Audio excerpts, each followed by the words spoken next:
Assalamualaikum warahmatullahi wabarakatuh. Saya Nuhadil Firdausylal dengan NIM 230605110058. Sini saya akan membuat video penjelasan untuk mengerjakan post-test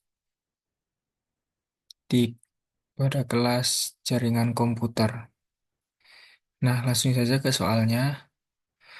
Buat video tutorial yang berisi penjelasan tentang simulasi routing sesuai dengan aturan berikut ini. Video penjelasan diupload ke YouTube, kemudian link ke videonya disubmit di pos 5. Video tutorial harus berisi tentang konfigurasi algoritma routing minimal pada salah satu router. Sebagai contoh, simulasi pengiriman data antar komputer di belakang router.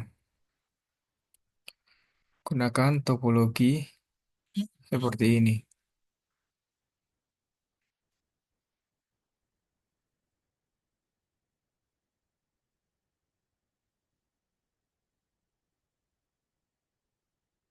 Nah, karena NIM digit NIM terakhir saya 8, sini saya menggunakan algoritma routing statik. Nah, ini topologi yang diberikan.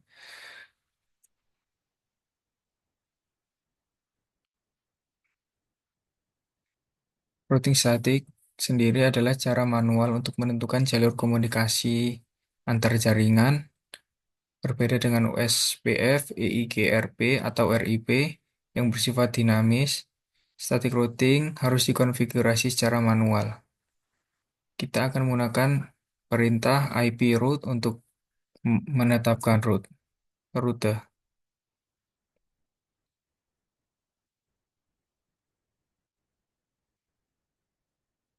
Dalam static routing, jalur yang digunakan untuk mengirim paket data ditentukan secara tetap dan tidak berubah, kecuali jika diperbarui secara manual oleh administrator. Selanjutnya, cara kerja routing static. Administrator menentukan jalur tetap untuk mencapai jaringan tujuan dengan menambahkan entry route secara manual ke dalam tabel routing pada router. Jika ada perubahan pada topologi jaringan, misalnya kegagalan link atau penambahan jalur baru, administrator harus memperbarui rute secara manual. Selanjutnya, tidak seperti dynamic routing, static routing tidak menggunakan protokol routing seperti RIP, OSPF, atau BGP untuk memperbarui jalur secara otomatis. Kelebihan dan kekurangan static routing adalah kelebihannya lebih aman karena tidak bergantung pada pertukaran informasi dengan router lain. Static routing lebih tahan terhadap serangan yang menargetkan protokol routing dinamis. Selanjutnya, lebih hemat sumber daya karena tidak membebani CPU dan bandwidth jaringan karena tidak perlu memproses update routing secara berkala. Selanjutnya, mudah dikonfigurasi. Untuk jaringan kecil dengan topologi sederhana, static routing lebih mudah dikelola dibandingkan dynamic routing. Selanjutnya, kekurangan static routing yaitu tidak scalable atau sulit diterapkan pada jaringan besar karena membutuhkan konfigurasi secara manual yang rumit dan rentan terhadap kesalahan manusia. Selanjutnya, kurang fleksibel jika terjadi perubahan jaringan, administrator atau harus memperbarui rute secara manual yang bisa menyebabkan downtime. Dan tidak ada otomasi pemulihan jika ada link yang gagal. Router tidak dapat secara otomatis mencari jalur alternatif. Contoh konfigurasi static routing, misalkan ada dua jaringan yang ingin dihubungkan, jaringan satu dengan IP 192.168.1.0/24 terhubung ke router A, dan jaringan 2 192.168.2.0/24 terhubung ke router B. Router A dan router B dihubungkan melalui antarmuka dengan IP 10.1.1.1/30. Router A dan 10.1.1.2/30 router B.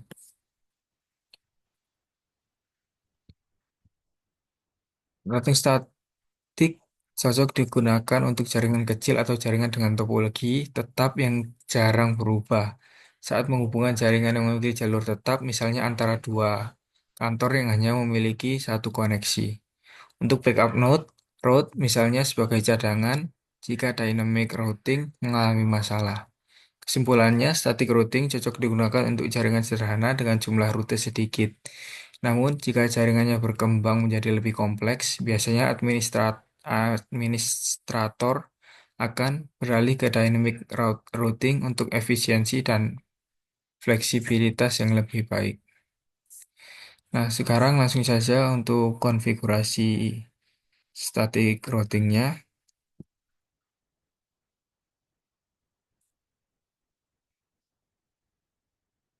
Langkah pertama adalah mengonfigurasi alamat IP pada setiap router. Kita akan mengatur IP di setiap interface yang sesuai dengan topologi.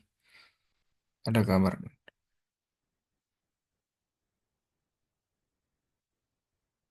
Mulai dari,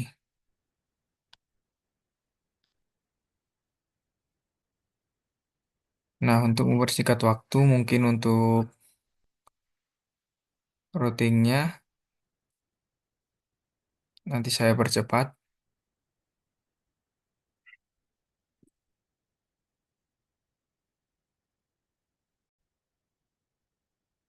Nah, setelah semua sudah dikonfigurasi, pastikan semua router dikonfigurasi dengan static route yang benar agar komunikasi bisa berjalan dengan lancar.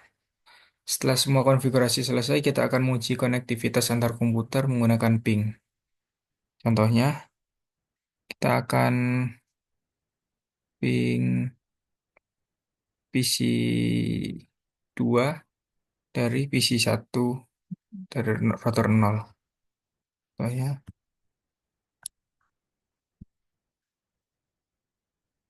168.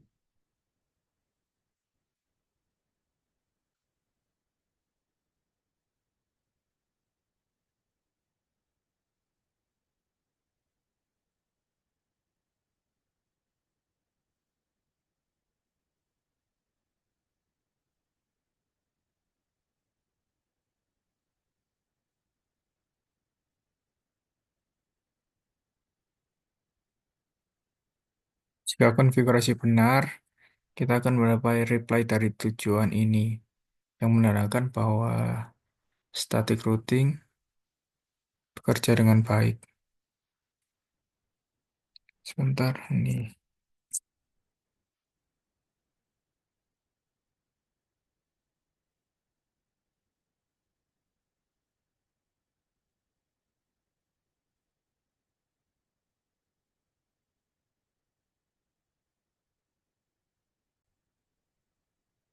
Nah, jika konfigurasinya benar, kita akan membuat reply seperti pada gambar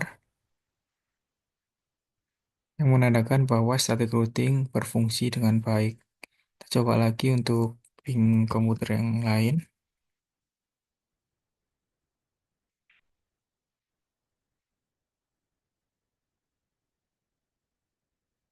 Kita coba dari yang router 2.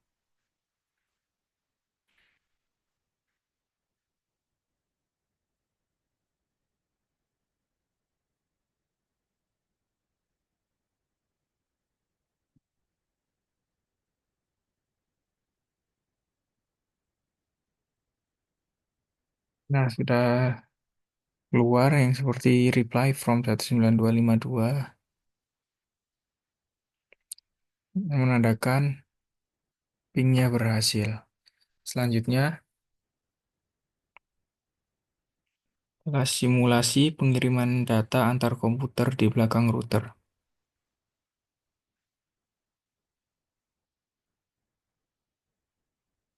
Nah, untuk simulasinya, langsung saja kita simulasi. Kita akan mengirim data dari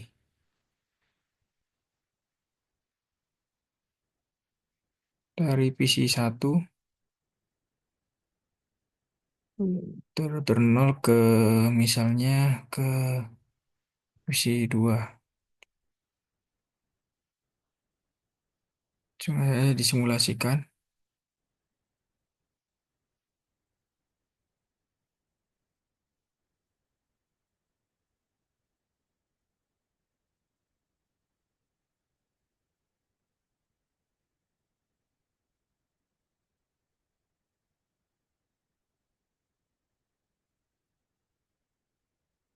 Nah, ini file akan berjalan. Coba kita cepatkan lagi. Akan mencari di mana filenya akan dikirim.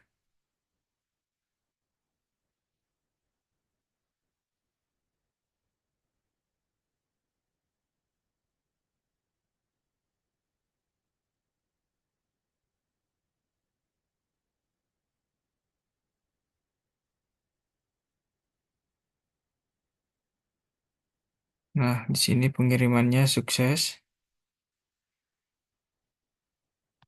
Berarti data atau file dapat sukses untuk dikirim dari PC 1 ke PC 2. Mungkin sekian penjelasan dari saya. Mohon maaf jika ada salah kata.